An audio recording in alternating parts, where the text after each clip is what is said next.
Hey everybody, it's Kira. Welcome back to my channel. In today's video, I'm going to show you how to make a very quick, easy, and delicious cucumber salad. This is an Asian style cucumber salad, and all you're going to need is some cucumbers and the ingredients that I just showed you, and anything else that you want.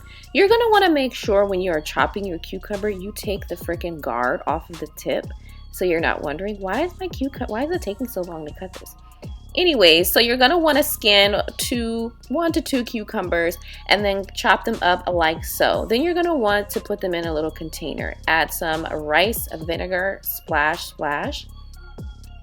And then next you're going to want to add some tamari or soy sauce. I like tamari over soy sauce. It's not as salty, and this is actually a low sodium one as well.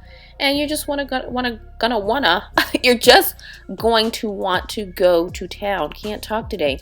And at the end of the day, the cucumber is going to release some of that water. And the reason why this is such an amazing snack is because it will fill you up.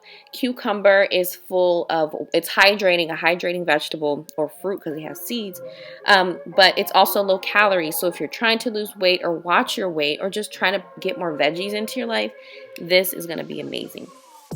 So you're going to want to toss that, mix it well. Next, add the everything but the bagel seasoning mix that I got from Trader Joe's, and we are just going to town with this, honey. Just put as much as you like. And then we're going to add some cracked black pepper. Now, when I posted this on Instagram, somebody said this reminds them of like the Asian cucumber kimchi, which I freaking love and used to make all the time. And it actually really does, and I love that stuff. The next thing I'm going to do is add some dulse flakes. And then once you add everything that you want to add, feel free to add some pepper flakes if you want to make it spicy. This is your world. I'm just here to give you some ideas. This is what it's going to look like. You're going to put the cap on it and let it marinate for a little while. And this will be the end result. Freaking delicious. I ate the entire thing.